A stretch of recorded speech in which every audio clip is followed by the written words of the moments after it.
Environment to order. I'm Jackie Jacobson. I'm the MLA for Nunukput, the chair of the committee. Today I'll be having a panel discussion and hearing from representatives from Nutrition North Canada, the Co-op, Audit Co-op, Northwest Company regarding food security in the Northwest Territories. Today the meeting is being live streamed on the Assembly social media channels. Standing Committee on Economic Development and Environment will receive 3 presentations today. We will wait until all presentations are done and followed up by questions from the committee members. As committee members, as our role to review legislation introduced in the House, we also identify priorities related to the economic development and environment in the NWT. These presentations are of interest to the committee throughout COVID pandemic. Members witness the impacts on residents of the NWT on the food supply, the food chain, and the food pricing throughout the communities. Emerging from the pandemic, members will still remain concerned about the program, reliability of the NWT food supply chain, the transportation for the food in the north, price of food for the residents in remote communities, and the accessibility of fish, wild meat, or other locally grown harvested products in the stores. Standing Committee is interested to hear from the stakeholders, the external GNWT, better understand the challenges and the opportunities of Nutrition North program, as well as the largest food from the largest NWT food suppliers. The committee will continue to engage the topic and welcome written submissions from all the public that will be arranged through the committee clerk. I'd like to remind members, presenters, the direct questions, comments to myself as the chair. And please wait to be recognized before speaking to help us move smoothly. I'll now ask my members to introduce themselves for the record. Yes. Yeah, my name is Bishop Jacobson. I'm the MLA for Sustainability. Good morning, everyone. My name is Rylan Johnson. I'm the MLA for Yellowknife North. Caitlin Cleveland, MLA for Cam Lake. Ron Bonadrus, MLA for the Decho. Welcome to you all. Welcome this morning, Katrina Knockleby, MLA for Great Slave. Janeway Ellen Armstrong, MLA for Mofi. Thank you, members. I'll invite Ms. Nellie Cornier, Chair of the Nutrition North Canada Advisory Board, and the Wayne Walsh, Acting Assistant Deputy Minister, Crown Indigenous Northern Affairs, to introduce yourself and proceed with your presentation. Thank you.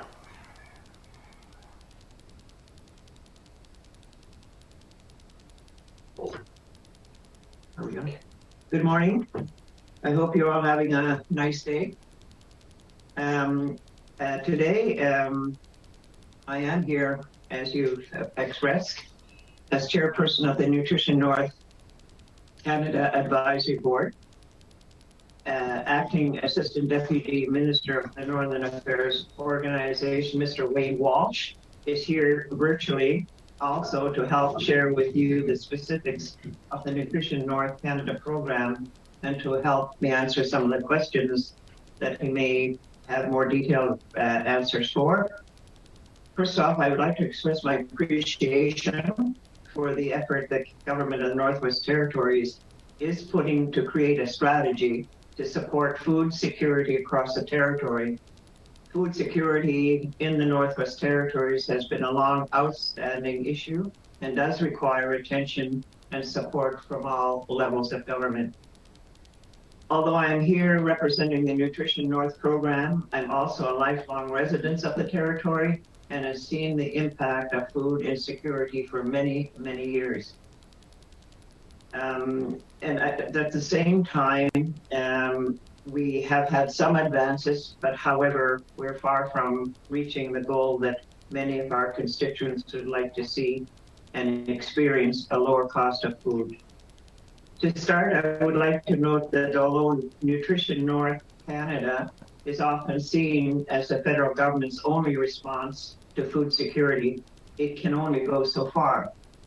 I have been on the Nutrition North Advisory Board since its inception of the program, and I can confirm that it is helping improve food security efforts in the territory's most isolated communities.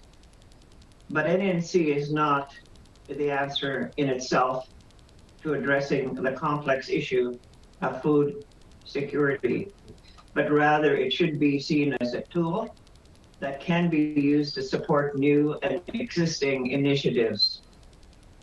The presentation that I'll share with you today is divided into 3 parts. The first part will highlight the history of the Nutrition North Canada retail subsidy and the criteria required to be included in the program. The second part will focus on the recent changes that have occurred. And the final part will focus on NNC's future, including newly expanded mandate and increased focus on food security initiatives in isolated Canadian communities. Let's go to slide 2.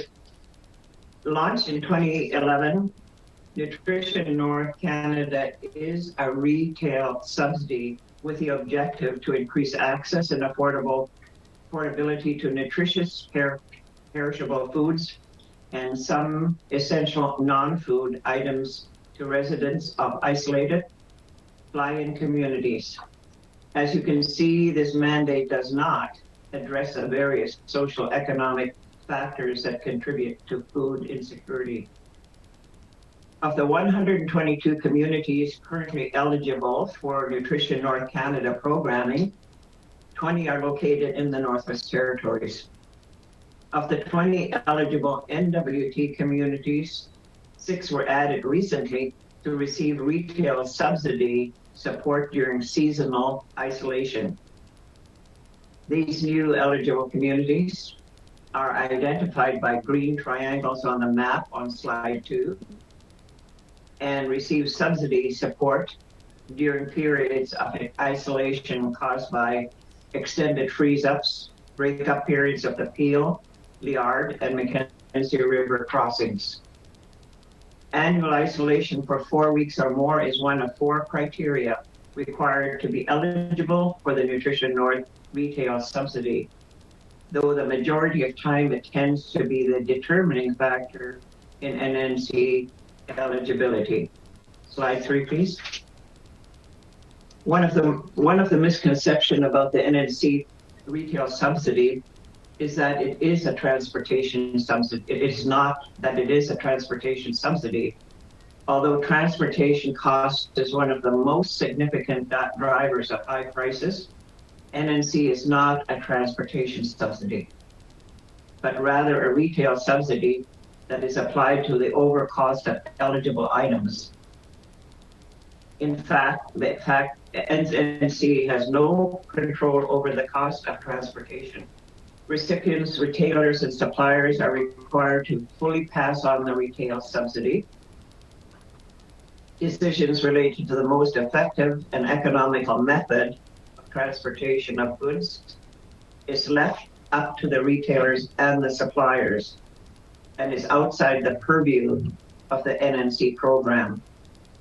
Currently, NNC has $131 million dedicated towards improving access and affordability, and this is for eligible items for this fiscal year. The way Nutrition North Canada applies its budget is through a per kilogram subsidy on a list of nutritious eligible foods, as well as certain non-food items like diapers and non-prescription drugs sold by registered retailers physically located in communities and suppliers that deliver eligible items directly to the communities. Initially, the subsidy only applied to items flown in. However, since mid-2019, certain non-perishable, family-friendly items are now eligible for subsidies when shipped by sea lift, barge, or winter road. The list of eligible items and subsidy rates rely on direct input from Indigenous and community partners. They are dynamic and periodically adjusted to best meet the needs and community members while maximizing the use of the program budget. The program strives to make sure that the eligible list reflects the needs of Northerners and that the full subsidy is passed on to the consumer while ensuring that no money is left on the table. Advance to slide 4. Since 2020, there have been 3 major changes to the NNC program. The Harvesters Support Grant was introduced. The government of Canada contributed $25 million to NNC to help mitigate the impact on food prices in NNC communities as a result of COVID-19. And 6 new communities in Northwest Territories were made eligible for NNC retail subsidy on a seasonal basis. The Harvester Support Grant was developed in direct collaboration with Indigenous partners to increase their access to traditional foods. The grant supports a complete range of harvesting activities and traditions. It respects the inherent hunting and harvesting rights of Indigenous peoples in Canada. The hands-off distinction-based community-led design of the Harvester Support Grant is essential to the success of this grant and is evident in the continued positive feedback we hear about this new key element of NNC program.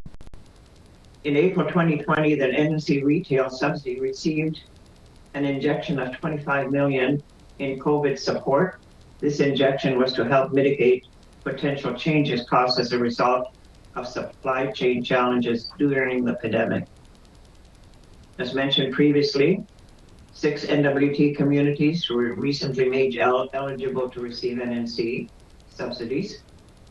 In addition, these 6 communities will provide them with support during the challenging transition periods resulted from extended breakup and freeze-up periods of the Peel-Mackenzie River and crossing. Go to slide 5. What's next for NNC? Many new changes are underway for the NNC program as a result of the budget 2021 commitment of $163.4 million over 3 years. What this means for NNC eligible communities is sustained savings on eligible foods, increased support for traditional food practices, increased food sharing supports, stronger support for traditional design, making, and regional harvesting methods and networks, strengthening of local food systems to improve access to country marketing and local foods, and providing additional support to smaller local recipient organizations. Slide 6, please. The retail subsidy enhancements include maintenance of the rate increases as a result of the $25 million COVID injection, the expansion of the program's eligibility criteria to allow for food banks and other charities to receive the subsidy, streamlining of the eligibility criteria to help increase the number of retailers and suppliers including smaller retailers or local retailers, subsidies for locally produced foods, which has the added positive impact of supporting local economies. These last 2 points combine nicely with the Government of the Northwest Territories program, small local food producers, similar to those supported through your small-scale food program, will be able to access NNC subsidy for items sold in NNC eligible communities with a lower reporting burden. Advance to 7. The Harvester Support Grant will receive additional funding and expanded items and conditions that will provide further traditional decision-making power. The introduction of the Country Food Program Fund will allow for community-led support for local food programs. This will be delivered in collaboration with the Harvester Support Grant funding agreements and will provide much-needed support for the most vulnerable residents of the NWT communities. Slide 8, please. The Community Food Fund expands to the Harvesting Support Grant and recognize a connection between store-bought food and country food. The fund supports the sharing of food with these most in need in the community. Communities are encouraged to identify already existing initiatives and that deliver food sharing programs and initiatives or partner up with regional health organization doing so and use the grant funding to help expand these programs and make them work better for their needs. Like the Harvester Support Grant, recipients decide how to spend the grant in the areas that they feel that are most beneficial to their communities. Reporting is minimal and similar to previous Hunter Support Program agreements. Additional recipients are currently in the process of co-developing a performance reporting strategy that tells an accurate story of communities. Slide 9, please. The final element of the additional budget 2021 funding is a research grant. The NNC Food Security Grant was launched on August 15th. Expressions of interest will be invited until the end of October, and recipients will be announced early in the 2023 year. The grant is expected to fill critical gaps on northern household food spending to better inform subsidy design. Slide 10, closing remarks. I would like to reiterate that the Nutrition North Canada program may not be the answer to fixing food security in isolated community, but it does help. I know you have your work cut out for you in developing a food strategy that can address all aspects of the challenges faced by insecure people, food secure people in the NWT. Existing GNWT programs is a good start and can be enhanced with new NNC programming. For example, current support for commercial food production, harvest, and families going out on the land pairs nicely with Harvester Support Grant and Community Food Programs funding offered through NNC. Though it is important to note that the decision-making for the use of these federal funds is up to the recipient organization. To that end, I encourage communication and coordination with the recipient organization to best address the needs of the various Indigenous groups in the NWT. I will also caution the communities should not be penalized for the receiving NNC support. Staffing support is essential and especially important for those most isolated communities in any region. In closing, in the 12 years that I've sat on the NNC board, community members have engaged, have always expressed their appreciation for the NNC program. They also note, though, that it does not go far enough. Hopefully that sentiment will change with a significant shift in NNC programming.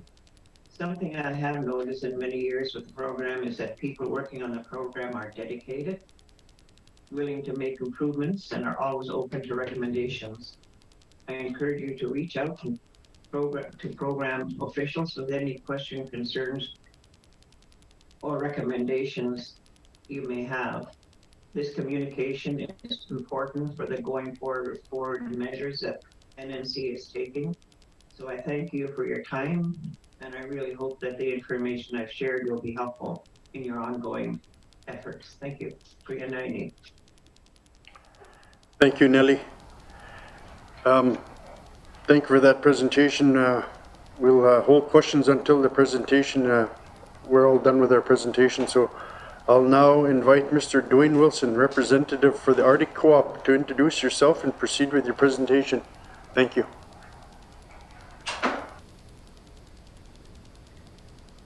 Thank you, Mr. Chair. It's a pleasure to be here. Just perhaps a quick nod to confirm that you can see my presentation on screen.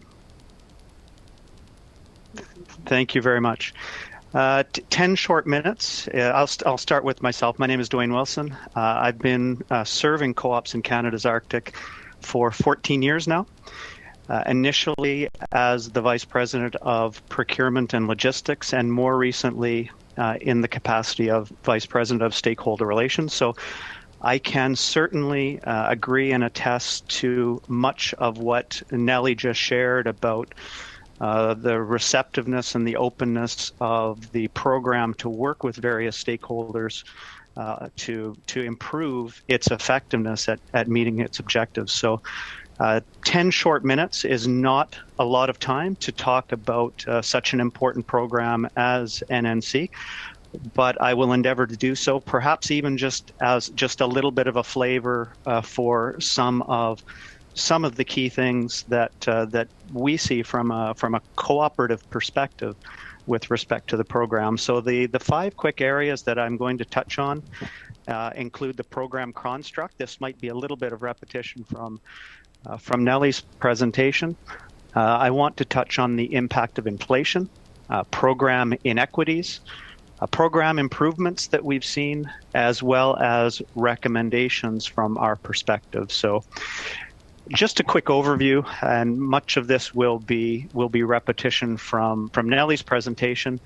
It's important to know that this program was, while a new program, it was also a replacement program. It was literally a dollar-to-dollar change from the food mail program that had existed for a number of years, and the change took place in April 2011.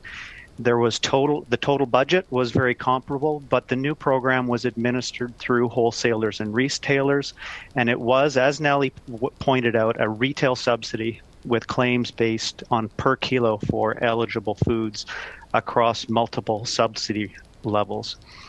The subsidy rates were set to consider freight, utilities, and other higher operating costs of doing business in remote fly-in communities. And I think one thing that I really want to emphasize is at the time that the program was introduced, the thought process was that the market and that retailers who were in the business of doing logistics, day in, day out, it was their mission, could ultimately engineer a more efficient and effective supply chain. The more efficient and effective it could be, the subsidy is passed on to consumers. The winner on that is consumers. And I want to emphasize very clearly that the first time we went to market on air cargo after the introduction of NNC, the net freight for eligible goods was lower for every community bar none. But that brings me to one of the program challenges, and that particular is inflation. And I just want to, I know this is a lot of numbers, but I'll just point out a few different ones. This is essentially taking 2 sample communities, one of which has a cargo rate of $2 and a subsidy rate of $1, and one that has a cargo rate of $10 and a subsidy rate of $9. And these are fictitious communities, but we know that there are a wide variety of freight costs in serving communities. The difference between Arctic Bay and Arviat is substantial. But what I want to point out is even at a modest rate of inflation of 2.5%, over the course of 10 years, the net cargo rate, when you compound a 2.5% rate of inflation, in Community 1, the net cargo rate has increased by 62% over the last decade. However, in sample community number 2, it has increased by 312%. And this is driven by the fact that the cargo rates move with inflation. However, the subsidy rate doesn't. So Nellie did point out a number of changes that have happened over the course of the last 10 years that have basically compensated for some of this. Things like the increase to subsidy rates in March or April of 2020 as a pandemic response. The introduction of NNC 7 has certainly mitigated some of this, but this to me is an important, like a fundamental issue with how the program going forward can sustainably and equitably support, provide that retail subsidy to the residents of the North. The next example is taking the very same inflationary impact from cargo and overlaying it on something like fluid milk. So, a typical 4-liter fluid milk weighs 4.54 kilos. So community 1 versus community 2 would have seen an increase in the net freight cost of delivering that fluid milk prior to any NNC subsidy changes, prior to the application of any NNC subsidy. In Community A, it would be $2.83. And in Community B, or Community 2, as I've labeled it, it's $14.17. So, it's, as I said, there's a lot of things that have taken place in the last decade that have mitigated some of this, but it's still important to point out that the program itself might have its total budget adjusted for inflation, but the per community subsidy rate, as we sit here today, there is no mechanism to adjust it for inflation. The old food mail program was done at a set rate, a set net rate for all communities for freight. So the government of Canada was absorbing any inflation, and the government of Canada was absorbing any fluctuation in costs related to jet fuel, as an example, to aviation costs. So essentially, the move from the old program where the government absorbed those impacts, now it's been passed back to the airline and the retailers and wholesalers, and ultimately to the consumers. One of the things that I would like to point out, and I was happy to hear Nellie reinforce that it is a retail subsidy, and that is the inequity between northern retailers and southern suppliers. Both northern retailers and southern suppliers receive the same NNC subsidy. However, I would certainly question if the subsidy is to account for not only freight costs, which both southern retailers or southern suppliers and northern retailers would pay alike, but also things like infrastructure costs, the high cost of capital projects in remote communities, the higher utility costs, the higher salaries and wages costs, repairs and maintenance, inventory, insurance, etc. Plus the fact that a southern supplier can access a market size that is multiple communities, as opposed to a bricks and mortar operation that can only serve perhaps a small number of residents of a community.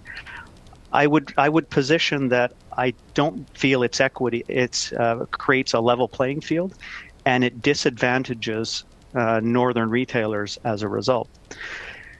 As Nellie mentioned, NNC is not the silver bullet for food security. I would invite any members of the committee to look at some of the research by Dr. Valerie Tarasuk, who makes the connection that food insecurity is largely a function of income, and that income is the biggest single determinant in household food insecurity, or inversely, food security. So the high cost of food in the North are partly driven by some of these items that I've identified here, but they're also driven by the lack of scale. Trying to provide a suite of services and a broad range of products in communities of perhaps as little as a few dozen, but certainly in a lot of cases, a few hundred people, is very, very expensive. And the equal access to the program for southern suppliers versus northern retailers provides an unfair advantage to those southern suppliers who don't have those same costs. Some of the program improvements that we've seen over the years some of which were touched on by Nellie, but there's a couple more that I would like to add. Nellie touched on the increases to NNC 1 and NNC 2 rates that took place in 2020. There was another one or two earlier in the program's lifespan. There was also a temporary extension of select NNC, what we call NNC 3 and 4, as a COVID response. So that certainly insulated a lot of residents of remote fly-in communities from price shock of having to fly in those goods. The introduction of the targeted subsidy level, NNC 7, for key items such as fluid milk and baby food is a very, very important. Frozen fruit and vegetables also qualify in this area. That's an important measure to help keep those key goods, more affordable for community residents. And Nellie touched on NNC 8, or the surface subsidy, and that was a very, very important change, and backed up again with a rate change in 2022.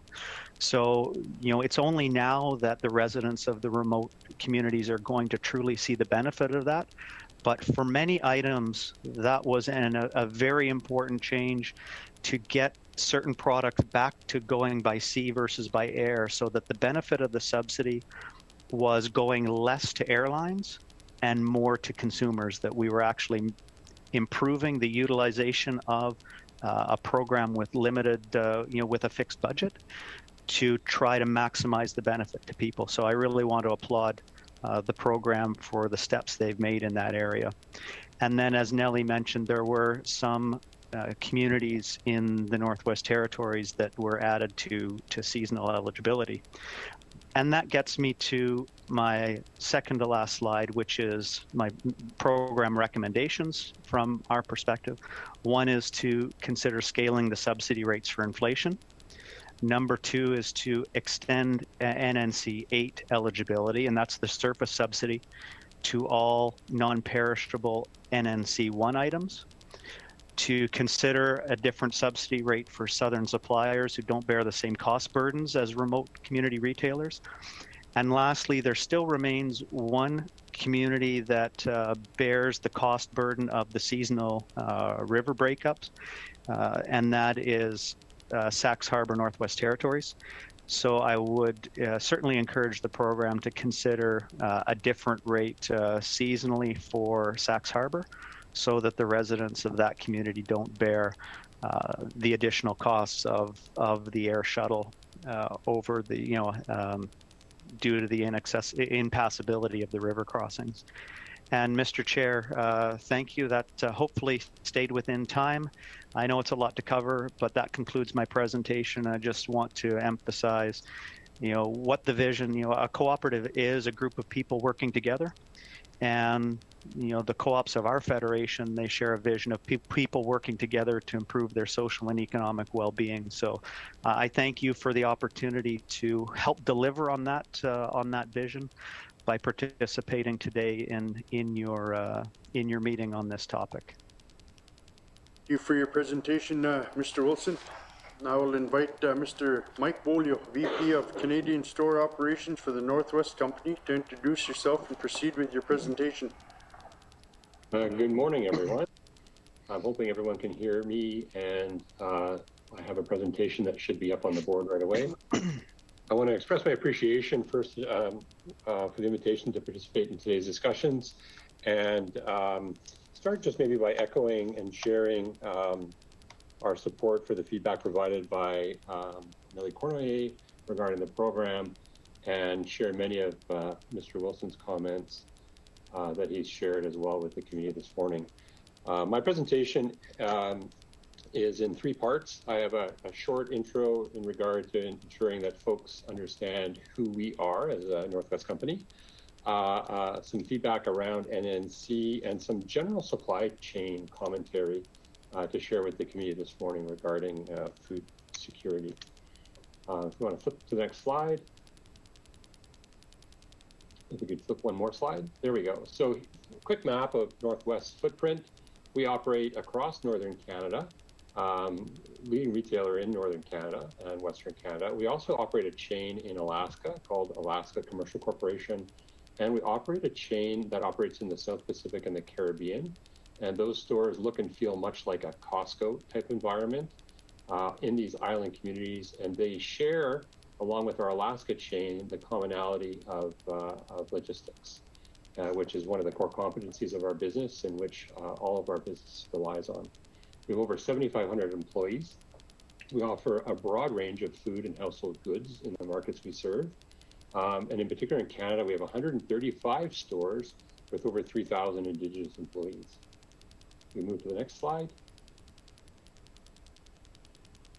Here's just a quick overview. Our home offices are based in Winnipeg. There's just a snapshot of our Winnipeg Logistics Service Center, which services our Canadian markets. It's a 280,000 square foot distribution center. We also own an airline, North Star Air, and that services 35 of our northern stores, including 9 communities in Nunavut. Northern Manitoba and Ontario is where the other services are provided. North Star Air has 260 employees. North Star Air also has passenger services in Northwestern Ontario. We have 11 partner communities. These are First Nations partnerships, and we've provided over $3 million in community dividends through our airline partnerships since 2014. Next slide. All right, again, just a quick overview. Our home offices are located in downtown Winnipeg, adjacent to the Forks. There's a picture of our home office building on the left-hand side of this slide. We also operate 2 banners in Northern Canada, the first being a Northern and the second North Mart. And so there's a little bit of a view of what a typical Northern and North Mart store might look like in any of our remote communities. We'll go one more slide. When we look more specifically at our footprint in the Northwest Territories, our Northern and North Mart stores serve 18 communities. We have 16 Northern stores, 2 North Mart stores, and 1 quick stop convenience, which is located in Inuvik. In the Northwest Territories, our operations are supported by 326 team members. We'll go one more slide. Okay, on to Nutrition North Canada. I would start by saying that the Nutrition North Canada program itself has made a fantastic improvement in terms of accessibility and affordability of nutritious foods since its implementation, and has continued to evolve both creatively and through additional funding. And in a retail setting, we have shelf talkers or signage in our stores that would identify items that are eligible for Nutrition North Canada, and it appears on our receipts that customers have when they leave our store with every purchase. The identifier is noted with the value of the NNC on an item level on the receipt, and also as a cumulative level on the total purchase. And so there's high level of visibility in terms of which items within the retail setting are eligible for the Nutrition North Canada subsidy, and the value of the subsidy identifiable to the customer on every receipt. One piece that we note is that there is a need to continue to educate within communities, local government, local organizations, about exactly how the program works, what is covered and what is not. And there's often a large amount of misinformation or lack of understanding around the program, its purpose, and what it covers. And that's an area that we think has opportunity for government intervention in terms of either whether it's through a school curriculum or community programming, an opportunity to spend more time in ensuring that there's an understanding of how the program works and how to better leverage the program to have a more affordable, healthy basket. Next slide. Here's a quick overview of the high, low, and medium subsidy levels that we see in our NWT network.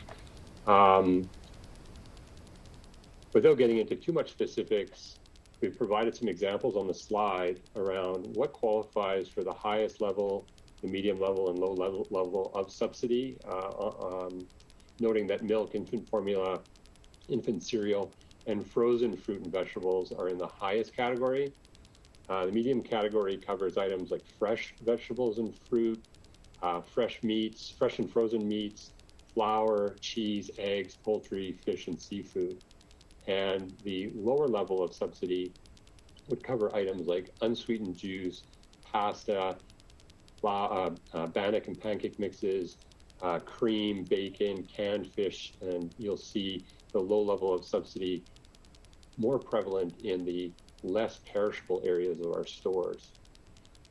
Noted on the table is the asterisks adjacent to the communities that were recently added to the NNC program during the shuttle season, or when the Peel and the Mackenzie Rivers, for instance, cut off access to the Inuvik hub.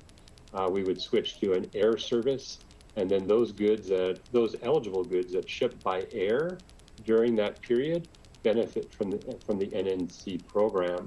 That change was launched a year ago, and then in the spring of this year, the Fort Simpson market was added to the similar freeze up, break up shuttle period subsidy.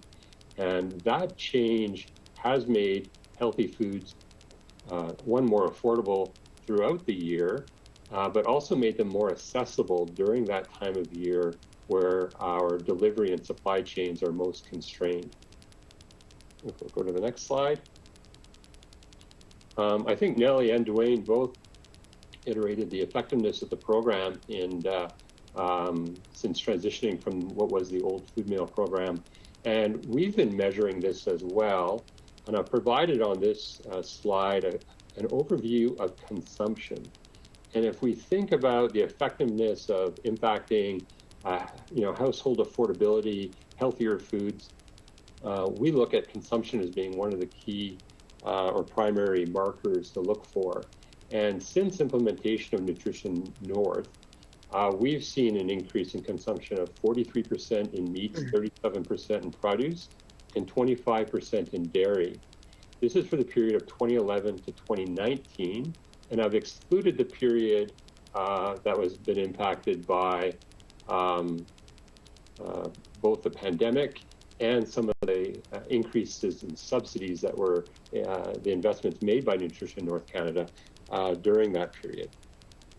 But we think this is one of the best indicators in terms of effectiveness that the program has on the communities that we serve, and wanted to make sure that we got this point across to the committee today. We go to the next slide. All right, so this is something that often comes up when both consumers or government officials are looking at our pricing, and often there's a high level of awareness around high prices, and so I wanted to share with the committee how this breaks out for Northwest specifically. And so this would be across this data would be driven from across our Northern Canada services, and it does actually also include not just air stage stores or NNC stores, but all of our markets, and of which about 35% are road access. The other remaining balance would be what we would look at as air access communities. So 60.6% of cost of goods. We're running approximately 10% freight and distribution.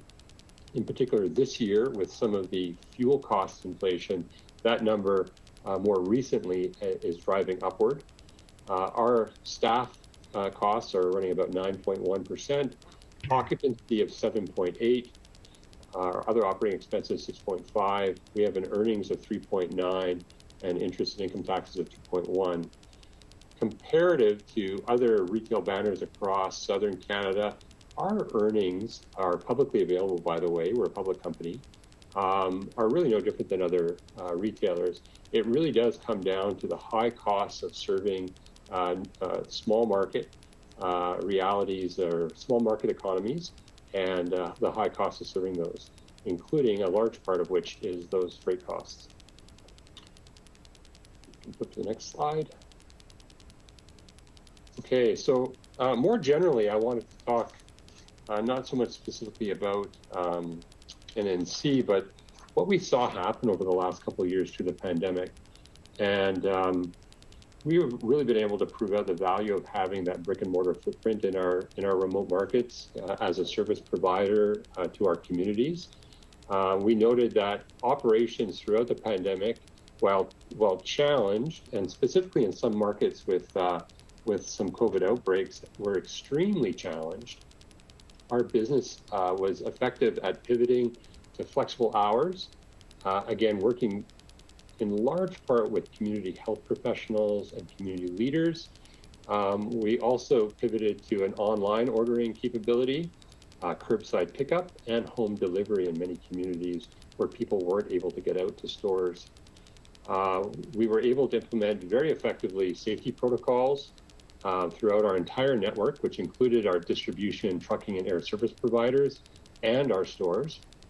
And also noting that our supply chain network was successful in supporting the delivery and distribution of PPE and home test kits.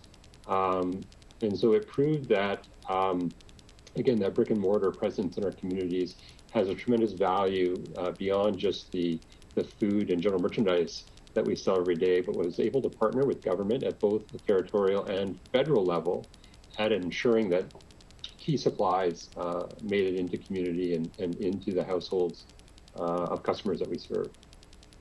On the inflation front, in our fly-in communities in particular, inflation is significantly compounded right now by higher fuel costs.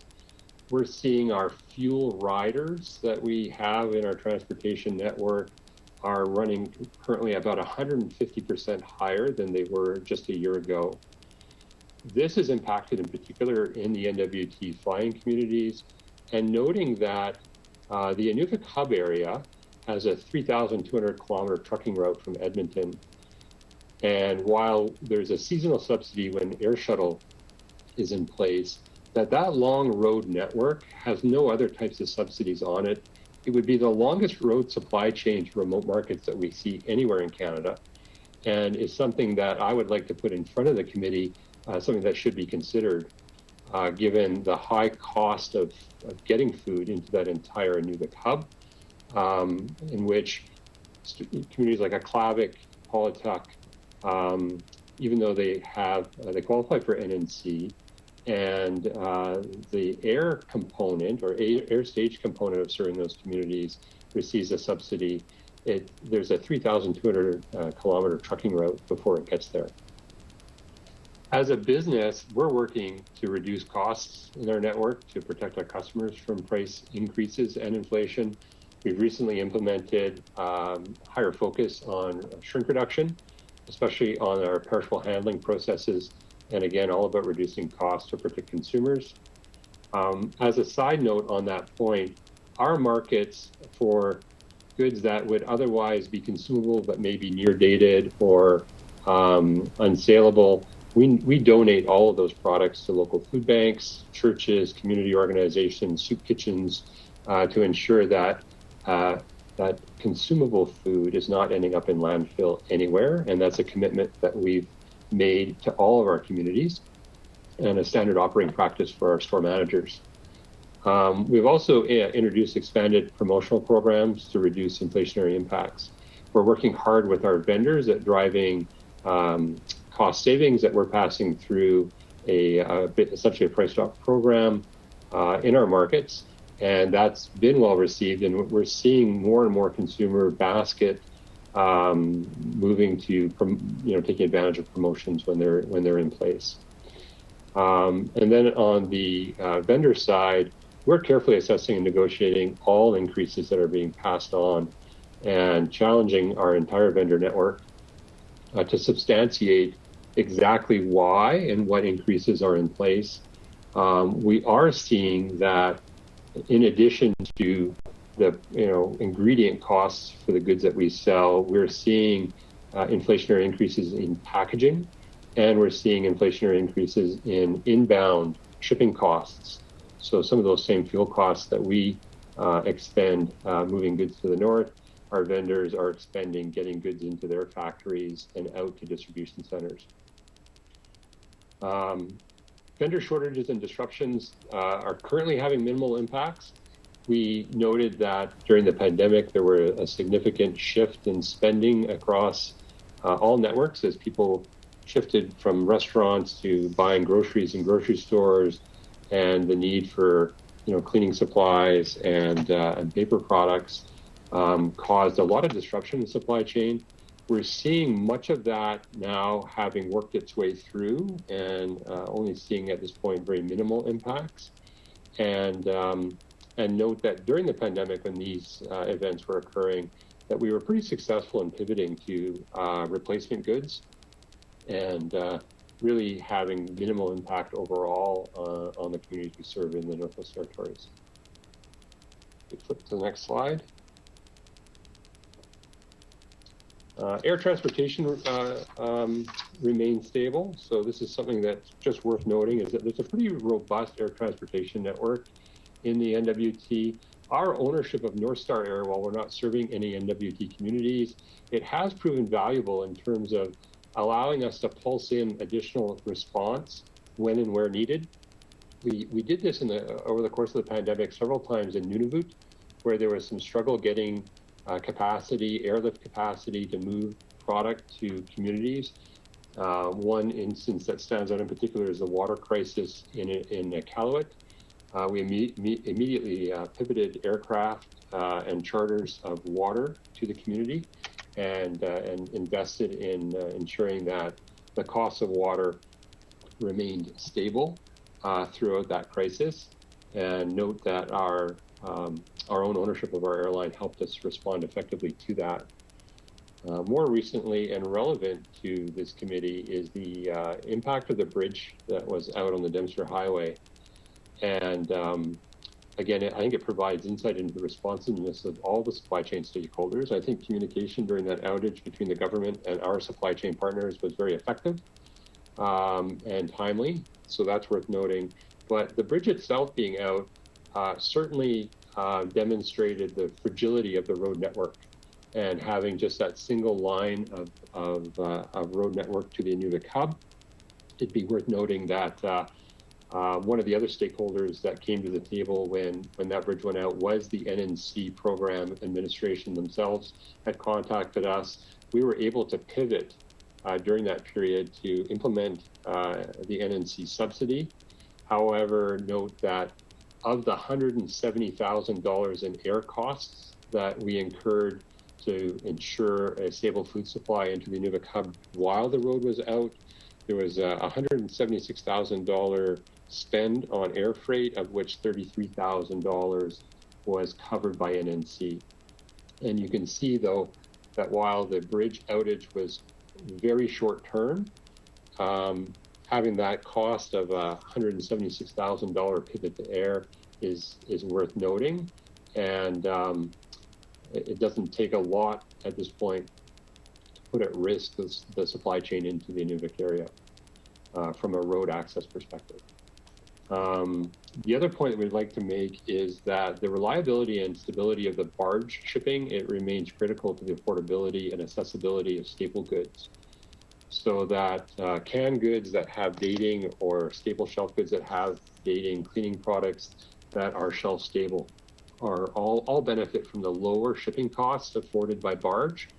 And it's critical that that barge network remains stable and well managed. You may have noted, as an aside, the barge service into Polituk was delayed repeatedly this fall. There was a lack of reliable information for our business for which to plan with. And as a result, some of our shelves weren't stocked to the degree that we would have otherwise been able to achieve had there been better management, better communication and planning on the delivery side. It's a point that is really critically important to all of the Mackenzie River communities that rely on that barge service, that it remains well managed and balanced and supported by government. Opportunity exists for more locally grown and harvested products. So as we've seen more creative funding opportunities for in-community growing, in-community gardening, and or local harvesting, I wanted to express our perspective would be that we are certainly willing to partner with any grower for any packaged goods that that we might be able to sell in our retail stores. So whether you're growing tomatoes or lettuce in a container type operation like we see in Churchill, Manitoba, or other kind of creative harvesting opportunities, as a retailer, there's a willing partner here to make those goods available to the community through our retail stores. And then my final point before concluding is recruitment and stable community level staffing remain a challenge. And this is an area I think that government can play a role in terms of preparing workforce for retail jobs in our remote markets. There are fantastic career opportunities, and the opportunity to stay at home, work at home in a meaningful career. And from an operations perspective, again, there's a willingness on our part to partner with government through training and development programs, through in-school programs, or otherwise to better prepare the community workforce for those jobs that are available in market working in our retail stores. And that's my final point for today. And I'd like to thank you again for the ability to connect with the committee today and welcome any questions. Thank you for that presentation, Mr. Bolio. Before we move on, members, I would like to introduce, get Mr. Wayne Walsh, Acting Assistant Deputy Minister, Crown and Indigenous Affairs and Northern Affairs, to introduce yourself to proceed with any comments you have, Mr. Walsh.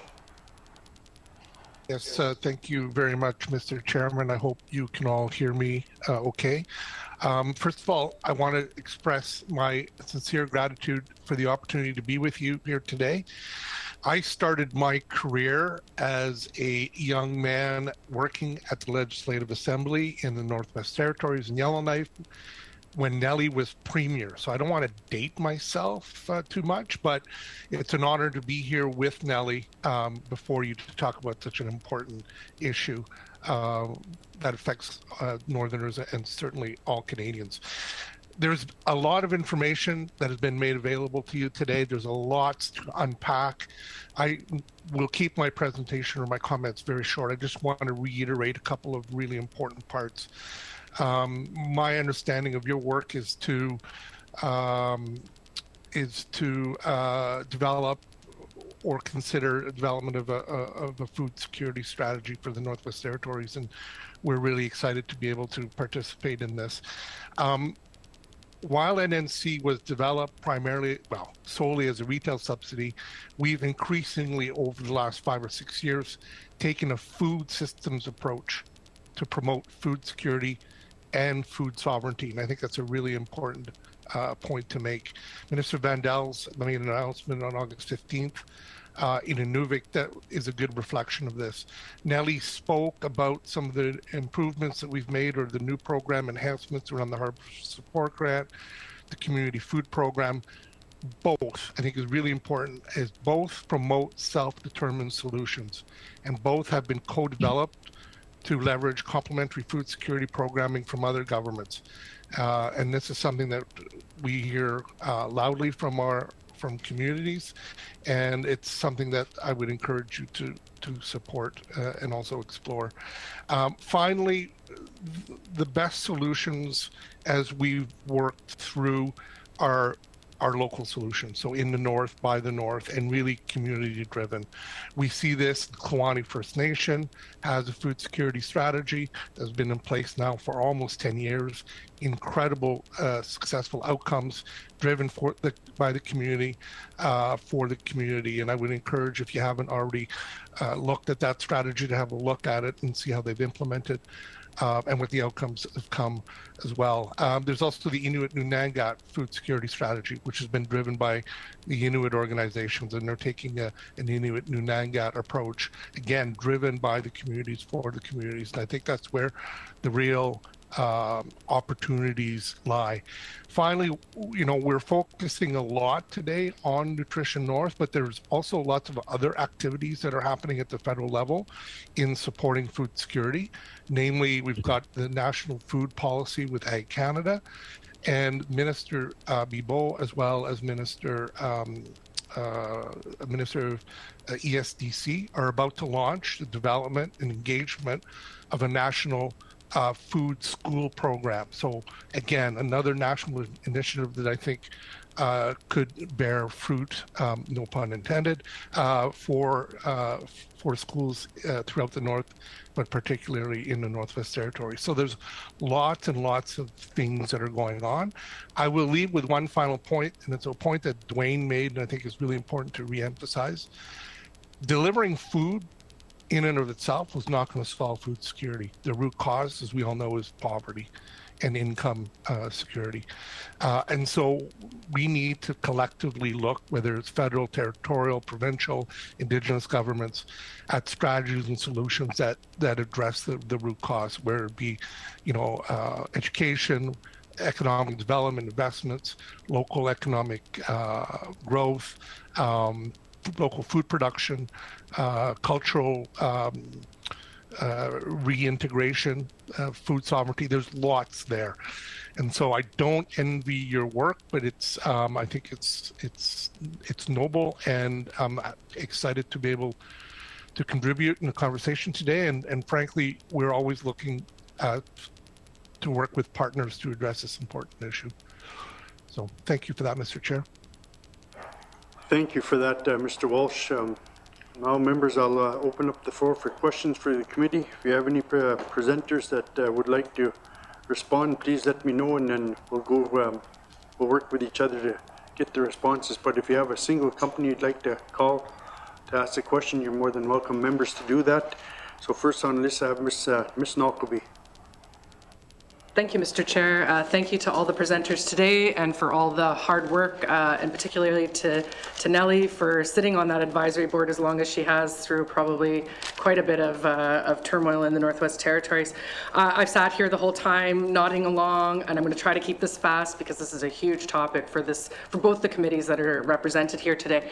I had the opportunity to sit as the Minister responsible for Agriculture and Food, I guess, by extension, when the COVID pandemic hit. It was eye-opening to me to sit on these federal, provincial, territorial tables and listen to what was going on in the rest of Canada, and seeing and hearing the panic there, and then realizing we were sitting at the end of that supply chain, and knowing that we would be getting the last consideration. So it was really alarming to me, and really made me realize, as a former engineer, I've often spoken about sort of that southern solution being applied in the north, which doesn't always work, very often doesn't work. And so I'm really grateful to hear all presenters talking about northern driven solutions, collaboration. I'm excited that we're moving towards providing funding for locally grown food. I truly believe that's the solution. I think rather than looking for Indigenous benefits agreements to get a curling rink, I think that First Nations should be looking to get greenhouses and other such type of infrastructure instead. I'm excited that the co-op is growing food. I could probably go on and on about everything I heard today that makes me super excited. That being said, I'm also shocked to hear that we're only just now applying some of these subsidies to certain communities that we have that I would have thought would have been very vulnerable. And I will admit to having heard all the rumors about Nutrition North and not understanding anything about how it actually worked. So I do appreciate that clarification. So before I keep going on and on, I will ask my question, which is around when we have these barging dependent communities. Recently, Sax Harbor did not get their barge this year. So when I hear and understand now that there's a different subsidy for food and items that come in on freight, on the barge versus by the air, I guess my question is, how do we accommodate, or how does the program accommodate for that? Now that the subsidy would change, that material's not coming in on the barge any longer. And then I guess I see further to that a little bit of concern around, the barging is sort of the answer, and we need to keep the stability. However, we're having numerous issues with our barging going forward. So 2 points there is, I'm concerned that we only rely on barging. I suggest you look at my airship conference thing. But also my question is, what do you do to accommodate that? And please write a letter to the federal government asking them to dredge Hay Rivers Harbor. Thank you. Thank you, Ms. Nalkobi. Well, I'll open the floor, but there's a co-op in Sax Harbor. She did bring up Sax. which is in my writing. So, Mr. Wilson. Yes, thank you. Thank you for the question. And specifically as it pertains to Sachs Harbor and the situation with the barging or with the inaccessibility for the barge, there's really, it's a question that's got a couple of answers. So the answer for eligible goods will be that we will resort to flying them in. We'll have no choice. And we will be able to apply for the applicable level of subsidy for those goods. So if it's diapers, they will qualify for NNC1. If it's rice, it will be NNC1. If it's juice over 250 ml, it'll be NNC2, etc. But net sum, there is still likely going to be a cost increase on those goods. In some cases, it will be nominal, especially for NNC1 eligible goods. But where it's going to be most impactful is for all of the unsubsidized goods, because of course the option for those is barge or fly, and there's no subsidy at all that will account for the cost discrepancy between barging those ineligible goods in and the costs of flying them. So thank you for the question. I hope that answers. Mr. Wilson, Ms. Knockleby. Thank you. And yeah, sorry, I was trying to sort of think about things as you were speaking, so I may not have quite understood the answer. But when I hear that there is an increase that is going to happen, it's inevitable. There already has been increases in these communities because the barging has been so late.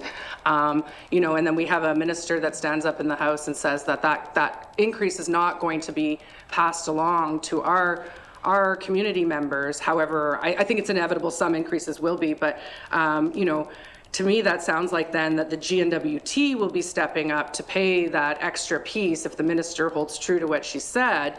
However, as a government, we have no money, and we're already so strapped that, to me, I really think that while this is potentially it is a failing, let's say, of the infrastructure department of the GNWT, we need the feds to come in and help us here so that we as a territory don't absorb this cost, because we can't afford it.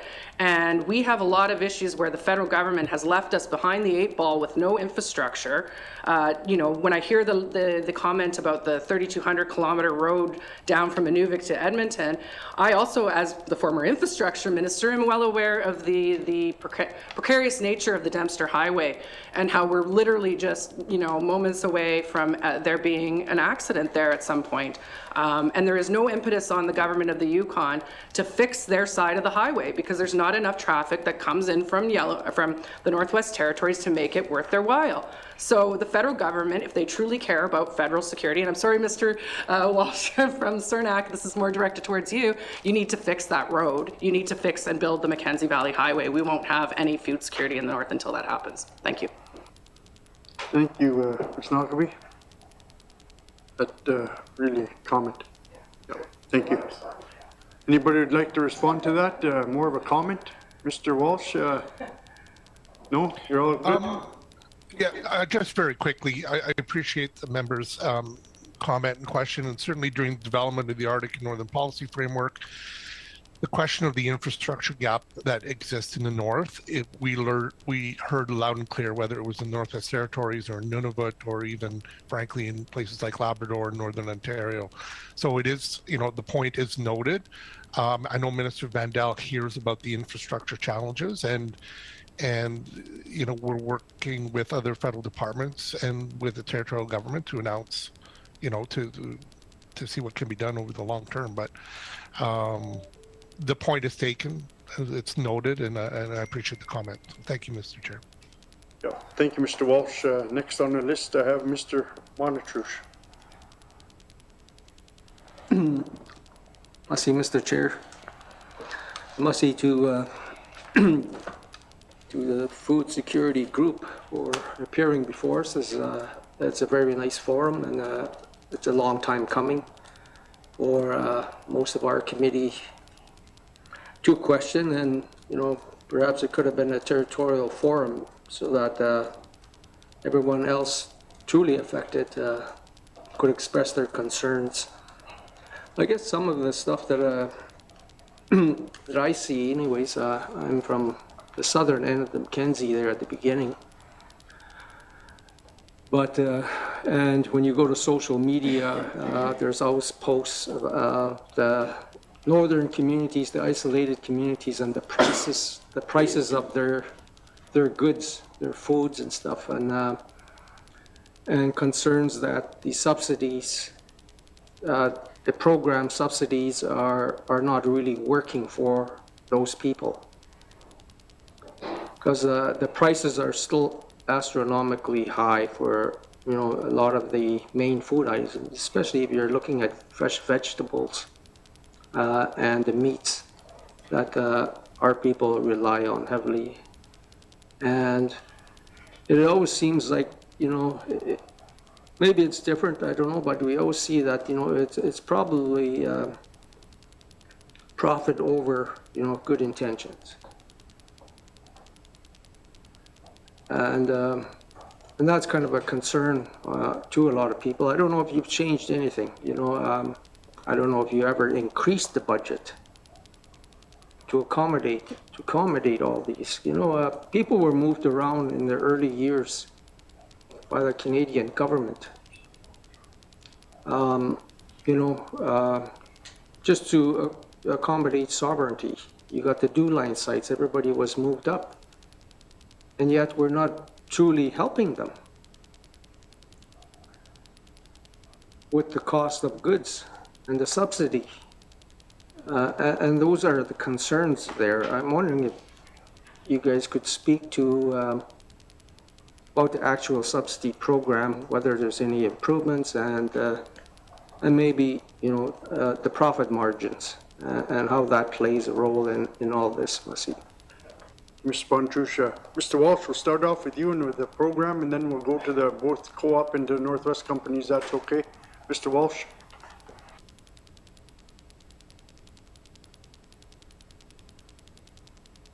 Two years later, and we're still struggling with the mute buttons. Thank you, Mr. Chair. Yeah, so there's been, I think, significant changes to the program over the course of the program.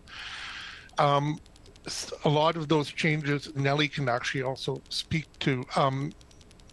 We've introduced more money into the program. I believe the first year of the program in 2011, the budget was around 45 million, I seem to recall.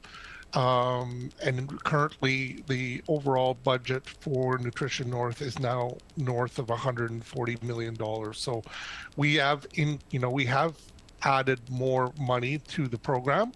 But what's also important to note is that we've added different categories of subsidy. So Dwayne spoke of NNC 1, that's the highest level.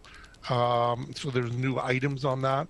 There's also a new subsidy list that was developed in reaction to the pandemic. That subsidy list has been made permanent now. And then, as Dwayne also mentioned, the subsidy on this surface transportation or the sea lift, which was not in place until just a couple of years ago. So we're looking constantly to improve the program. We do that through engagement. We do look at the actual list.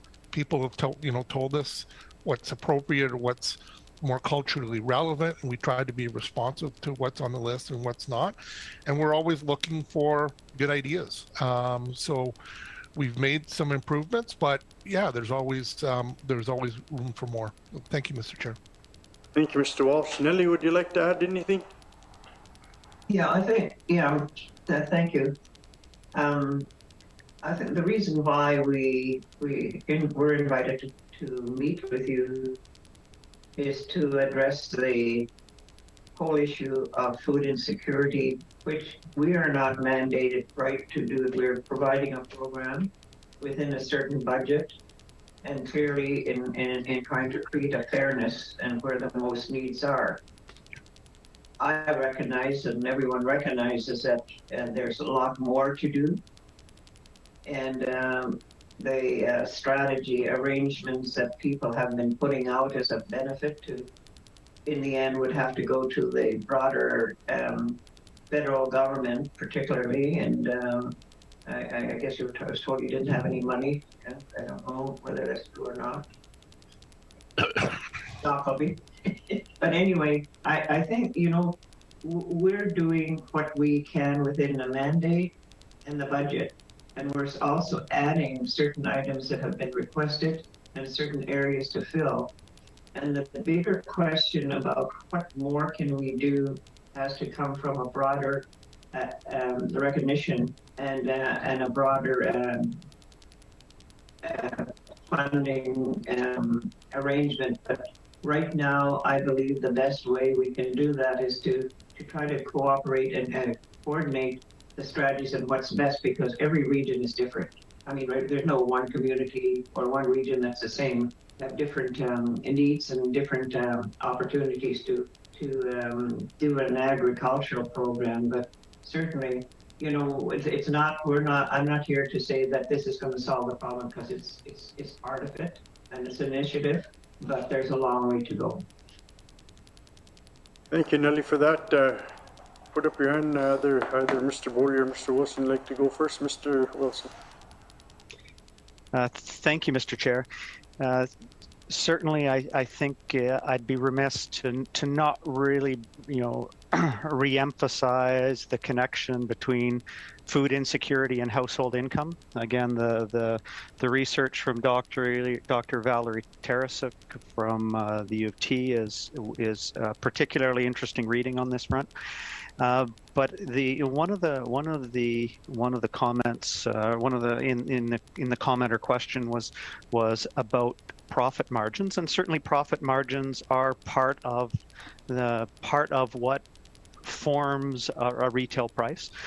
You know, the business needs to have the wherewithal to pay its bills, whether they be utilities, salaries, etc. But I think that one thing is important, or one opportunity, or one, you know, basic premise that I think is worth noting is, you know, especially when you've got communities that you know, the fly-in communities that would be considered captive markets, whether that's captive for geographic reasons or whether it's captive perhaps for financial reasons with respect to, you know, to the income of people and their ability to make different choices, is the fact that, you know, each co-op is community owned. Each local co-op is an autonomous community owned business where the directors of that co-op are in and of the community. So there is no perverse incentive for a co-op to charge more than it needs to sustain their business. And at the end of the day, the basic premise is to sell goods at market competitive prices and return the surplus to member owners. And just in the last year, the co-ops in what we define as our Mackenzie region, which is all of the co-ops in the Northwest Territories and in the Yukon, have paid in excess of $1.7 million back to individual members in their communities. So, you know, the perhaps competing or conflicting interests of owners and consumers can live in harmony through cooperative business. Thank you, Mr. Chair. Thank you, Mr. Wilson. Mr. Bolio? Yes, thank you. Maybe just to tease out the points that Mr. Bonnet Rouge raised around the profit versus service provision. There was a sense of suspect that we often see come up in media and through social media channels around the retail pricing and its fairness. I guess some of the points around the implementation of Nutrition North on perishable goods in particular, or the qualifying goods in particular, would be that our program is open book to the federal government auditors. and that our programs are routinely audited by the federal government. They bring in third-party auditors, and the program really is completely accessible to them, including all of our costs, transportation costs, and margins, which we are very careful about monitoring and ensuring that since the inception of the program, that there isn't changes made to the pricing schemes on any group of goods or any particular products as a result of any changes in the subsidy. So we're very sensitive to that as a retailer, and we understand, certainly public concern around public money being spent in the manner in which it is in the participation of an enterprise like Northwest. And as a result, we take extra precaution in ensuring that subsidies are always fully passed along to the consumer. Any changes in subsidy are immediately implemented and again passed on to consumer. And all of our records are open for audit and are routinely audited by the federal government. Beyond that point, I think small market retailing bears a fairly high cost. Maintaining that brick and mortar within the Northwest territories are just maintenance capital, or the capital expenditure we have on a annual basis is about $3 million. And then on the staffing component, we have about $12 million a year that goes back to our northern economies through the wages that we pay our employees. And so I would just, thought I would, kind of put those comments back on. And then when related to the long supply chains and or these small communities, something that I think many people aren't really thinking about is that aircraft or trucks that head north full of product, there isn't a reciprocal trade value in returning those aircraft or trucks back to their major centers full of goods. So essentially the cost burden is exacerbated by the fact that there isn't a two-way trade volume for much of the transportation network. And it's just, again, a point that didn't come up previously that I thought I would add. Thank you. Thank you, Mr. Bolio. Next on the list, or Mr. Bonchus.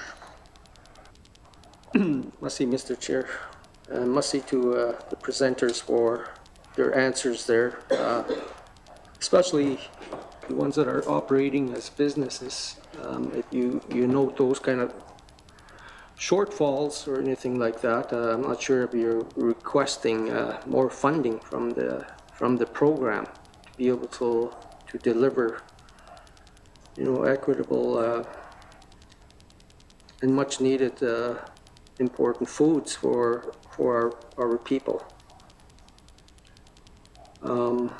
Thank you for that. It would be nice to know, have an exhaustive list of what prices are in the different regions, profit margins, which we don't see, but the northern stores too are all over the country, and in many of our indigenous communities. I'm from an indigenous community of Fort Providence. And our people, majority indigenous people, probably not just my community, but others, we have struggles in life. Many of our communities, if you ever look at the market population and whatnot, we majority live in GNWT owned rental units. Many of our small communities rely on GNWT job creation, which is very minimal. So we got high unemployment in many of our communities. And we have to realize also we have the aging population. Statistics show that it's going to be at an all-time high coming soon. It's happening now. Very limited budgets. for pension, because our government won't pay attention to our seniors. We spend billions of dollars giving out taxpayers' dollars from Canada out to all the different countries. We spend billions of dollars giving out free money in this country. And in my small communities, those are the challenges we have. And my question is can this program be expanded to include all these small communities? Merci. Thank you, Mr. Bontrouche. I think that's a question for Mr. Walsh or Ms. Cornier. Is it possibility for expanding? Thank you. Mr. Walsh? I'll just start off. The Nutrition North program was put in place, to try to come up with a formula that would meet an identified criteria of people. And we're doing that the best we can, and we do go forward every year through Mr. Walsh can expand on that, negotiate for other things that people have expressed was a requirement or what they require. So like I try to mention that we're not really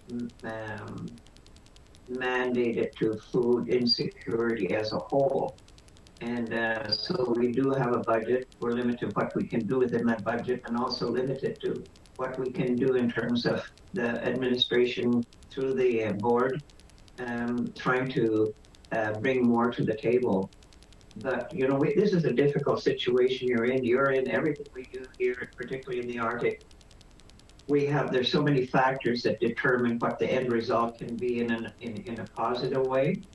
Because if you just take a look, we can do something today, and then we find that the whole system, like the cost of fuel, the cost of transportation, the cost of shipping goods, and even the goods that we require to build, although it's not part of this mandate, but it impacts on it.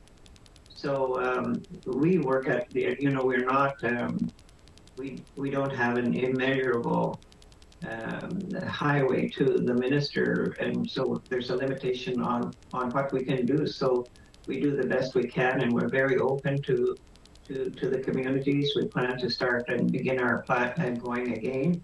Although I want to tell you, I've been around a lot, and I've been to every community in the Northwest Territories at least 3 times and more, to the Nunavut, to Labrador, Northern Quebec, and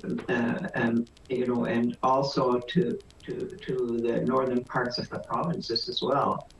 And you want to do more, you want to try to move it further ahead, but all we can do is put our best foot forward and try to bring the words of the communities that are coming and what's most important to them. So there's continual input into the government, and like I say, that our workforce within the Nutrition North, which is not big, is trying to create that understanding. But in the end, I'm looking forward to some, we have the food security strategies that are coming out, and they give us a lot of direction, but it's going to take a big effort for us to get there. So it's not without trying. We are trying. We are putting our foot forward every day, and we're listening to the Legislative Assembly and all the and some of the really clear issues that have come out of that. But to be fair, when there's opportunities, but when you look at the small communities, most people still won't be able to take advantage of some of the opportunities that would be ordering direct by mail. Some of them are, and that takes some of the buying power or the service from the retailers to have a bigger base of clients. That certainly, we do work with the health departments too, to say, well, what are the most important things that are needed? So we don't proclaim, or I don't proclaim, or the committee doesn't proclaim that we're here to solve all the problems, but this is a tool that can be used. There's been a lot of traveling and a lot of communications, and hopefully now that we almost have a full board capacity, which we haven't had for a long time because our committee wasn't seen as solving the big problem, and that was always a misunderstanding. But we can start a process. We can start doing things. I think we can study the death out of everything, but we should know where we should be going, so we can try to move in that direction. And no, we don't have the basis to go outside the bigger issues. So understanding what you're saying, because everything is intermingled in what gets done in the final analysis. Wayne, I don't know if I missed something. We had some discussions on this matter before. No, I think that's well said, Nellie. And Mr. Chair, the only thing I would add is as Nellie pointed out, we're always looking to expand. There's never enough money. I don't think I've heard from anybody who said the federal program doesn't need more money. Doesn't matter what the federal program is. There's always more that we could do. I just want to note a couple things. The program does have a built-in escalator. So it automatically grows by 5% every year. And that's taken into account things like inflation, population growth, et cetera. And then more specifically, budget 2021, the government included a further investments of an additional $143.4 million over 2 years. That's on top of what we had already. That's a significant amount of money spread out over 2 years that the government has increased. And my final point, Mr. Chair, is, if you look at where this program started in 2011 and where we are now in terms of not just what we're doing, but the amount of money that the federal government is investing, I think it's significant. But I do take the point. We could always do more, and that's why we have these important conversations with committees like you and with communities across the north. Thank you, Mr. Walsh. Next on the list, if Northern Store would like to reply to that, or Co-op. If not, I'll move on to the next question, because it's sort of the big question was just the funding part that's being passed along. So I'll just, next one on the list, I'll have Ms. Cleveland. Thank you very much, Mr. Chair. I want to start off by adding my voice to what my colleague MLA Bonnet Rouge was saying about concerns over profits of grocery stores. And one of the comments made was that, sometimes the media kind of plays this up a bit. But I think the numbers speak for themselves. Some of the wealthiest CEOs across our country are owners of food supply chains. And so I think that the concerns of MLA Bonnet Rouge are incredibly valid. And right now, Forbes even right now, and I know that's another media outlet, but they've got the numbers to back it up. The average CEO to worker pay ratio was 324 to 1, up 23% from 2019, or nearly twice the rate of inflation. CEO earnings grew 18%, or 4 times the rate of wage growth. And so I think the concerns of MLA Bonnet Rouge are very valid, and I don't think that question was given the weight that it needed to receive. And I understand the position of co-op stores, but I think I would have liked to hear more in regards to that about or from North Martin. And I get the comment in regards to how there is a third-party audit done on changes in how the subsidy is applied, but that doesn't mean that the costs of groceries to begin with are audited or looked at. And so that's a concern of mine there. I wanted to also reflect on the comments made by Mr. Wilson and Mr. Walsh in regards to food security being a question of income. And I absolutely agree with that. I absolutely agree that food security really is about food affordability. And so that goes beyond in the Northwest Territories and Nunavut and all 3 of our territories. It goes beyond simply income, because a family in Toronto or Vancouver or,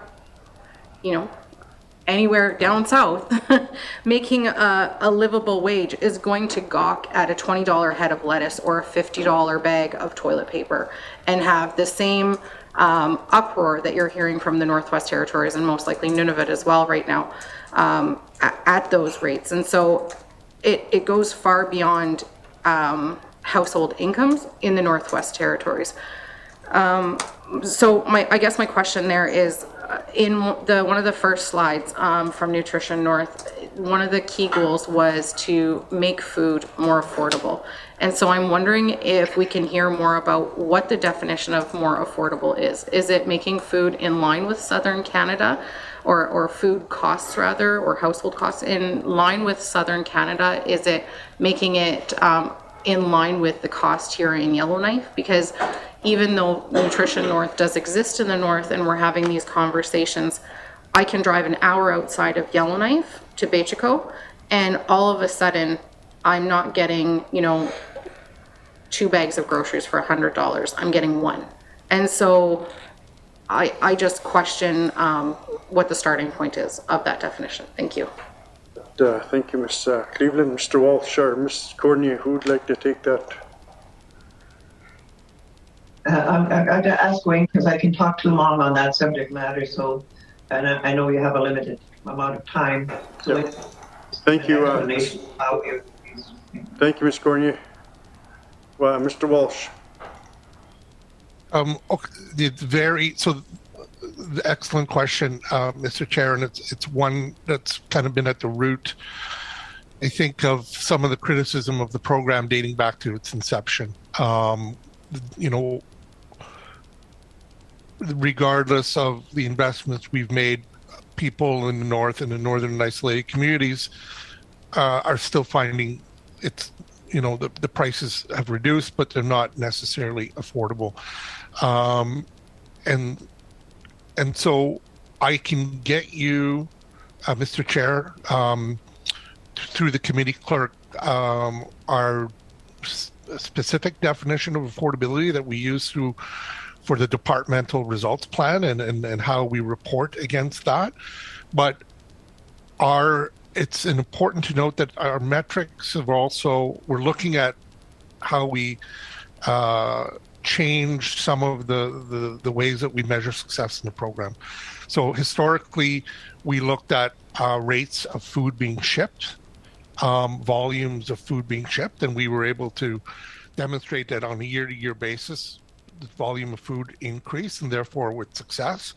But then we've also had significant studies from academics and economic think tanks saying that at the same time that you're measuring those successes, the rates of food insecurity in isolated northern and indigenous communities actually increased. So that's something from a policy perspective we're looking quite closely. Now, more specific to the member's question, we don't have a benchmark in terms of what the price should be. Whether the standard should be Ottawa or Yellowknife for the Northwest Territories. What we do try to do, however, is there is a different rate that's calculated based on a formula within each community. And that formula is dependent on the cost of living in the community, the cost of transportation, some of the other costs. And so you will find, some of the more remote Arctic communities in Nunavut, for example, their rate is actually higher than what you might find in Fort Simpson during the seasonal. So that's how we try to adjust the subsidy rate, and our team is constantly looking at that formula and seeing how we could adapt it accordingly. But more specifically, as I mentioned, we don't have a very specific benchmark as to what the bottom, the floor should be, or the ceiling should be, rather, in comparison to other communities. So I hope that clarifies. Thanks, Mr. Chair. Thank you, Mr. Walsh. Ms. Cleveland. Yeah, thank you, Mr. Chair. I think I'm going to kind of rewriting my next question in my head as I sit here instead. I guess from like a big picture standpoint, food security really has a direct impact on health security in the Northwest Territories and Nunavut, has a direct impact on education outcomes, has a direct impact on employment outcomes, and then really you could even draw a line from that right straight to Arctic security and Arctic sovereignty. And so when I look at that and really the cost repercussions in other line items of the federal government when it comes to paying for healthcare then and paying for other programs that are impacted as a result of food security, I'm wondering why the federal government doesn't, instead of having these different levels of what is subsidized and what isn't and how much it is and this formula that they have to achieve, I'm wondering why they don't turn that on its head and say these are essential food items for our residents to be able to have food security and to be able to feed their families and live healthy lives, and to instead subsidize those to an average cost, whether that is to Yellowknife, to Edmonton, to Ottawa, in order to accomplish the goal, which is making sure that the North is not just completely out of reach, so that you can have the conversation about how food security is about household income, because now we're at least on an even playing field. Like right now, the North is so far above that really it's not just about that income or household income comment that I desperately want to agree with, but I think that there's another layer in the Northwest Territories and in Nunavut. And so my question is, would the federal government be willing to change the way that it looks at food costs in the Northwest Territories? And if so, do they have an idea of what the budget would need to increase by in order to make that happen? Thank you. Thank you, Ms. Cleveland. Mr. Walsh.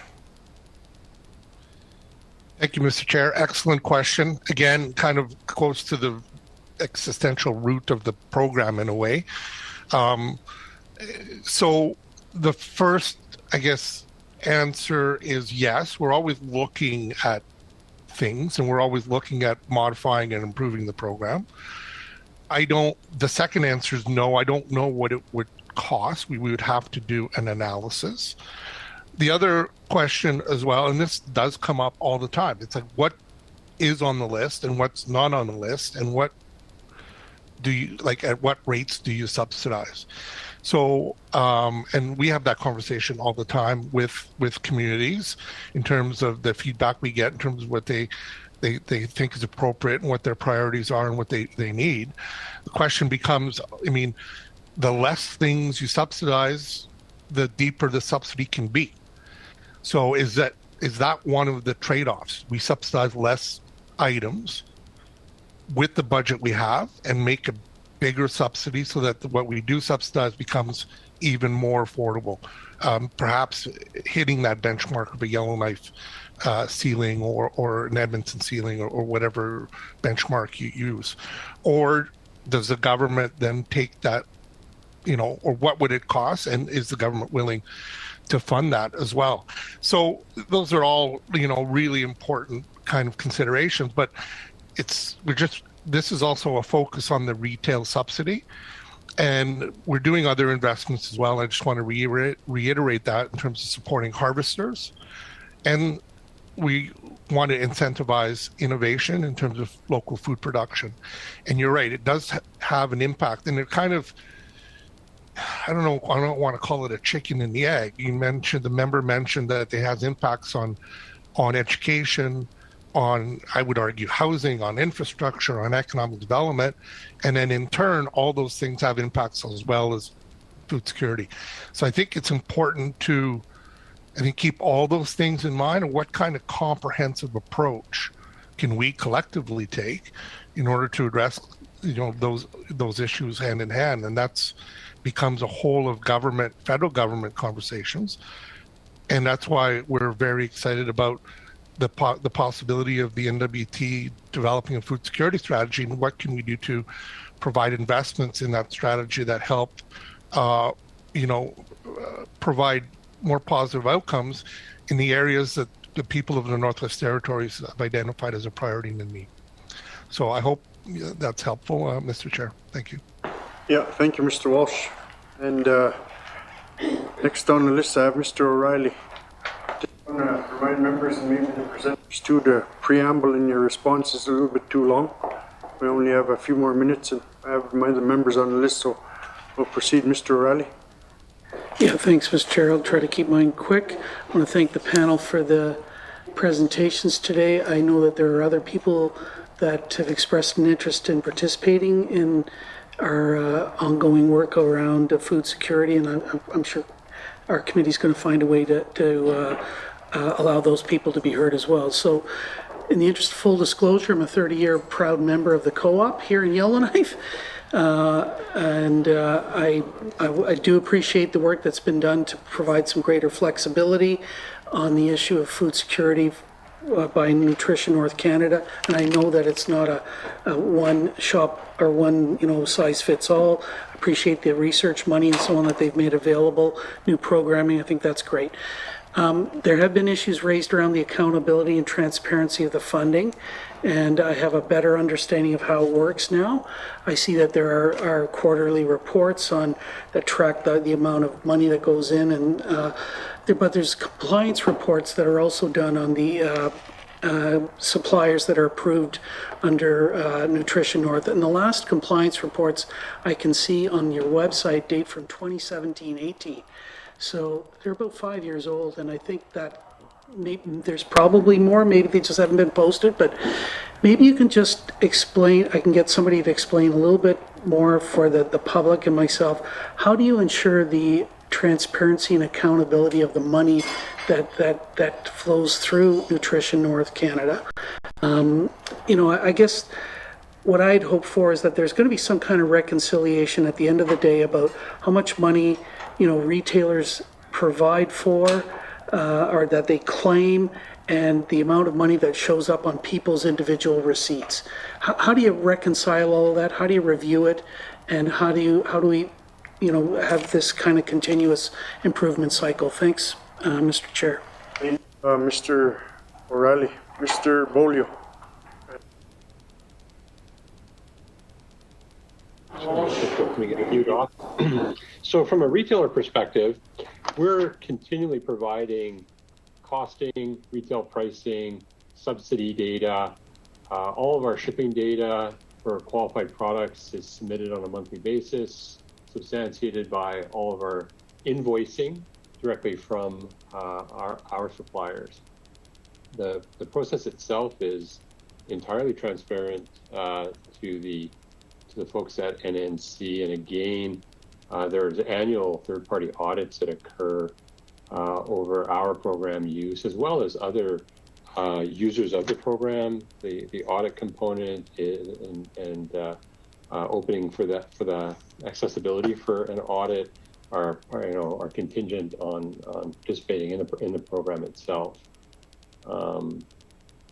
May want to get some perspective from NNC in that regard, but we have a routine, regular outgoing of data to the government related to NNC, our invoicing, our on a by market, by item basis. Meetings done on the sales. It's all good.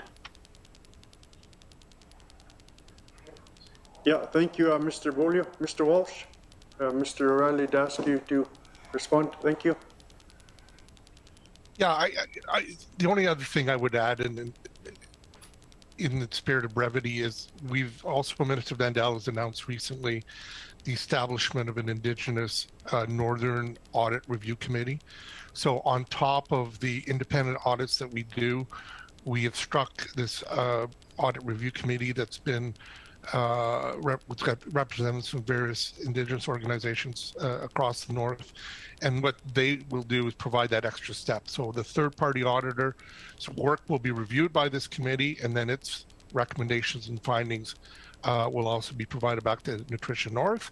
And if there's any changes that can be made, then the program will work with the retailers to ensure that corrective measures are taken. Thank you, Mr. Chair. Mr. Walsh, before you continue, can you send us that information about your program to our committee? Yeah, absolutely, no problem. Yeah, thank you. And Mr. Wilson, anything to add? Thank you, Mr. Chair. Just back to the previous question, I had my hand up, but didn't get in the queue. There was some discussion about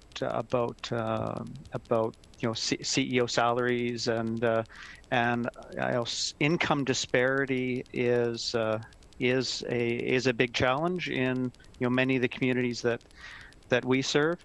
And while I'm not at liberty to disclose individuals' salaries, I think our multiple is closer to 8, not 324. I've seen some research on income disparity as it relates to some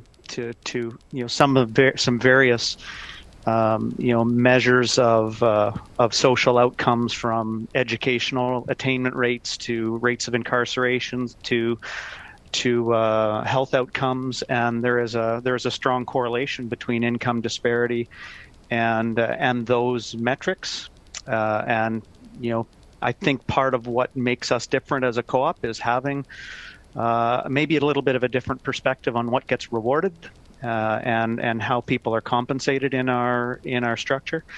And again, just to bring back one of the comments that I made at the outset, that one of the key drivers that I think is well understood by many is the cost aspect, but the lack of scale is a very important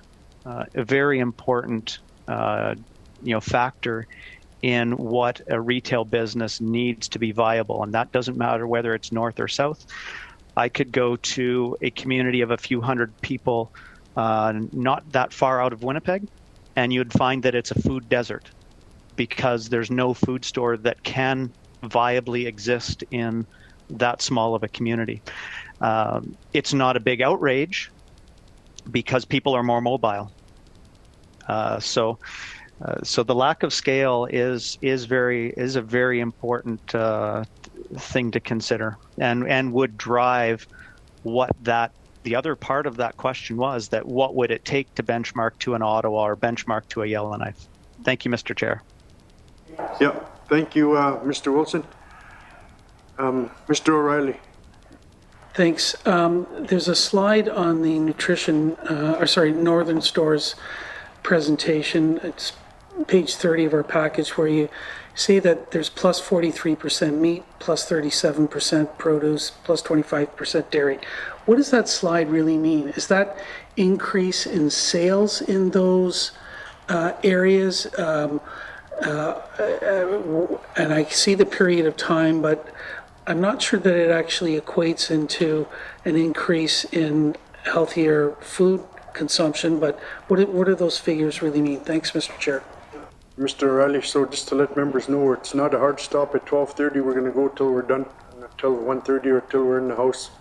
So, Mr. Olio. Thank you, Mr. Chairman. So the numbers that are represented on that slide are based on tonnage. So they're not based on retail pricing. They wouldn't have been impacted by any type of other inflationary impacts.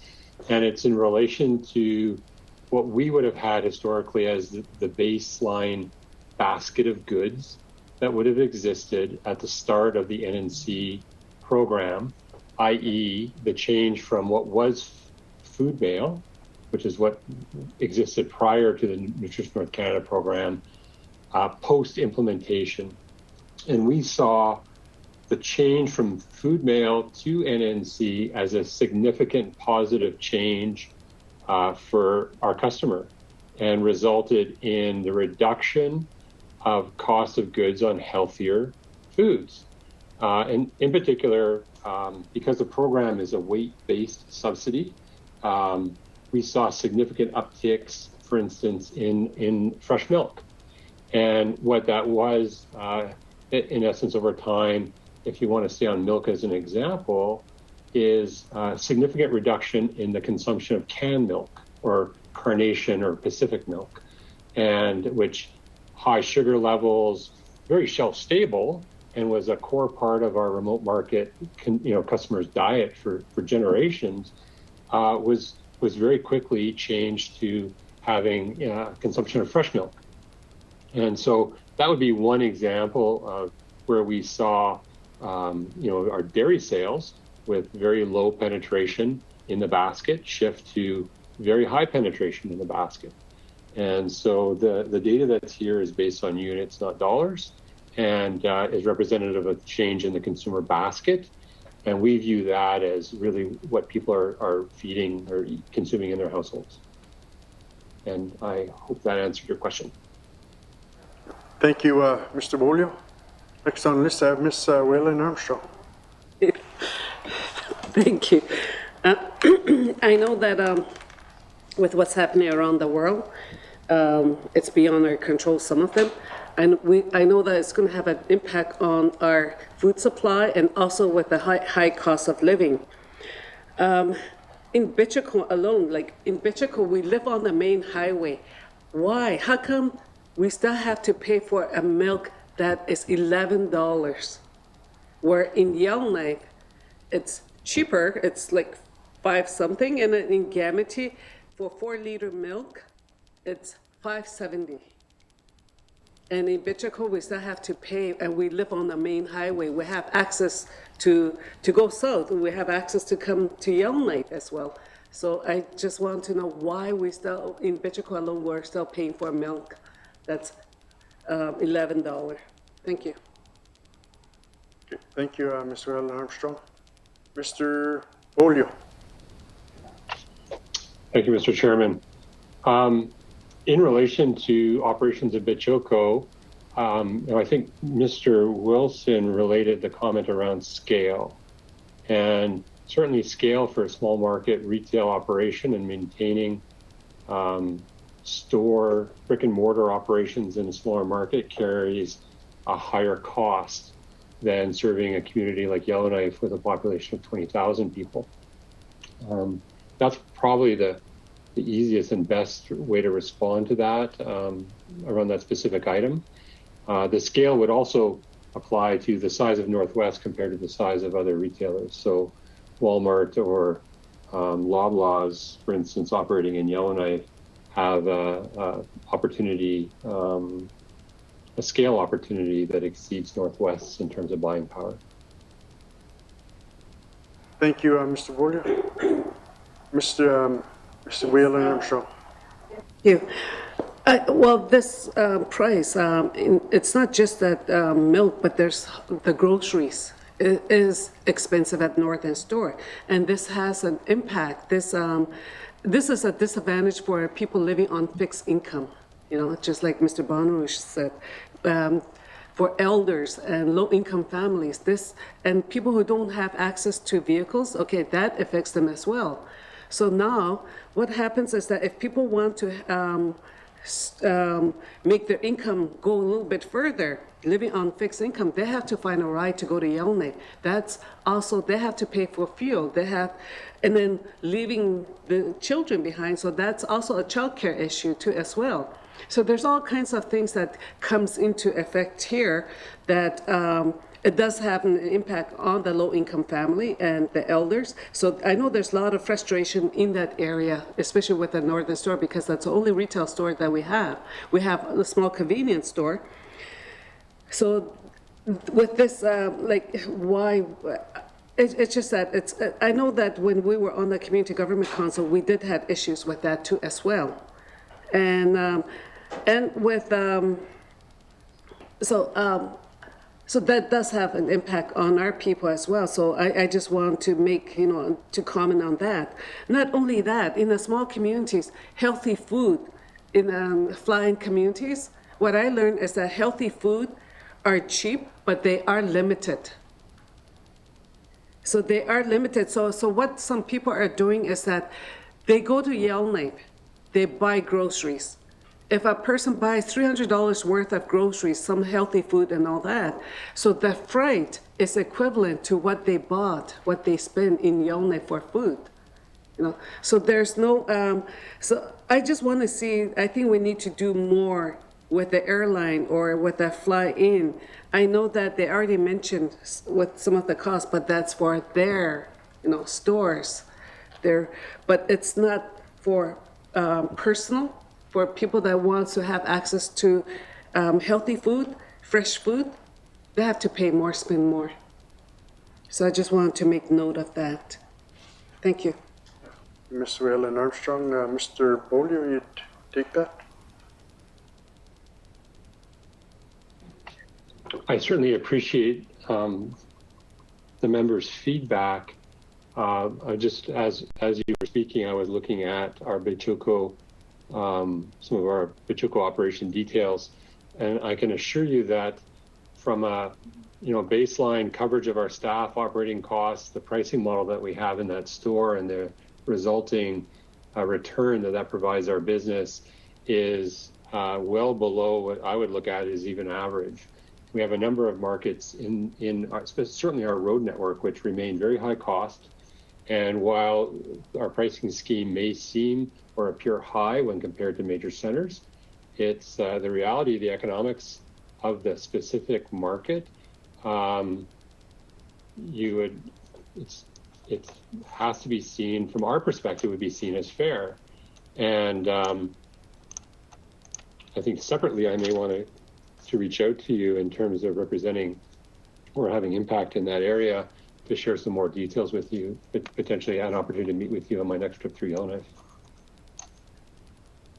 Thank you, Mr. Bolio, for that, and I look forward to meeting up with you and try to work with you for sure. And we're open-handed for that. So, any other questions from any other members for today? I'd really like to thank all you, Northern Store, Co-op, Mr. Walsh, Ms. Cornier, for your time today and hearing our concerns and our worries, I guess, for the people that we represent. And just to highlight, before I go, I get the barging that we had, the barging mishaps we had this year, being late into Polituck, the food that had to be flown in at the time, the costing. But not only that, the most, I guess, is for Sachs Harbor, because now we're getting things in off the barge, put into Inuvik and starting to get them flown into the community. And just so you know, that commitment on the floor of the House from my minister that it's not going to be passed along to the constituents. So I'm expecting no passing along of Co-op's pricing for Polituck or Sachs Harbor. So if you have any, and reach out to my office and we'll work together to help me help you, and for the people I represent. So Mr. Wilson, I'm going to let you, I seen your hand.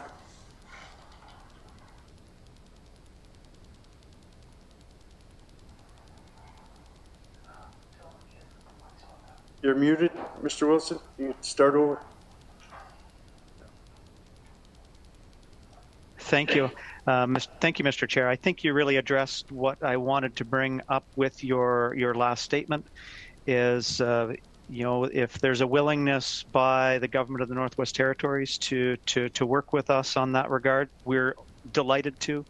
The Ikaha Co-op in Sachs Harbor is owned by the residents of the community, and if there's support from the GNWT, then we're happy to work with you to ensure that the community's residents are insulated from the impact of the barge situation. Thank you, Mr. Chair.